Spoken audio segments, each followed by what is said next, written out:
കേന്ദ്ര സർക്കാർ അപ്രഖ്യാപിത സാമ്പത്തിക ഉപരോധം ഏർപ്പെടുത്തിയ കേരളത്തെ സംരക്ഷിക്കാൻ ജനാധിപത്യ വിശ്വാസികളെല്ലാം രംഗത്തിറങ്ങണമെന്ന് സിപിഐഎം പാർട്ടി കോൺഗ്രസ് പ്രമേയത്തിലൂടെ ആഹ്വാനം ചെയ്തു. സാമ്പത്തികമായി ഞെരിച്ചും അധികാരങ്ങൾ കവർന്നെടുത്തും കേരളത്തെ തകർക്കാനാണ് കേന്ദ്ര സർക്കാരിന്റെ ശ്രമമെന്ന് പ്രമേയം ചൂണ്ടിക്കാട്ടി. സംഘപരിവാറിന്റെ ഹിന്ദുത്വ രാഷ്ട്രീയത്തെ ശക്തമായി പ്രതിരോധിക്കുന്ന സംസ്ഥാനമാണ് കേരളം.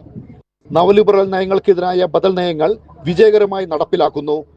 ഉയർന്ന മിനിമം കൂലിയുള്ള സംസ്ഥാനമായ കേരളം അതിദരിദ്രർ ഇല്ലാത്ത സംസ്ഥാനമായി മാറാൻ പോവുകയാണെന്ന് പ്രമേയം ചൂണ്ടിക്കാട്ടി.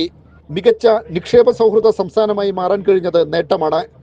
എന്നാൽ അങ്ങനെയുള്ള കേരളത്തിന് നേരെ അപ്രഖ്യാപിത സാമ്പത്തിക ഉപരോധമാണ് കേന്ദ്രം നടപ്പിലാക്കിയിരിക്കുന്നത്.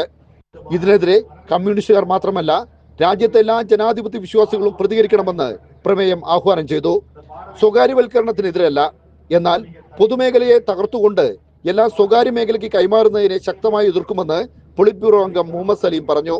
It's a creative application of the left alternative of to hold back the public sector units as well as its ownership and modernize it and restructure it to make it carry forward. It's not like handing over Air India. It's not like handing over central profit-making PSUs. You can't compare it here. ചരിത്രം തിരുത്തിക്കുറിച്ച് മൂന്നാം തവണയും LDF കേരളത്തിൽ അധികാരത്തിൽ വരും എന്നാണ് CPM നേതൃത്വത്തിന്റെ കണക്കുകൂട്ടൽ. എന്നാൽ സർക്കാരിനെ അട്ടിമറിക്കാനും CPIMനെ അപകീർത്തിപ്പെടുത്താനും ലക്ഷ്യമിട്ടുകൊണ്ടുള്ള ആസൂത്രിത ശ്രമങ്ങൾ കേന്ദ്ര സർക്കാരിൻ്റെയും പ്രതിപക്ഷത്തിൻ്റെയും ഭാഗത്തു നിന്നുമുണ്ടാവും.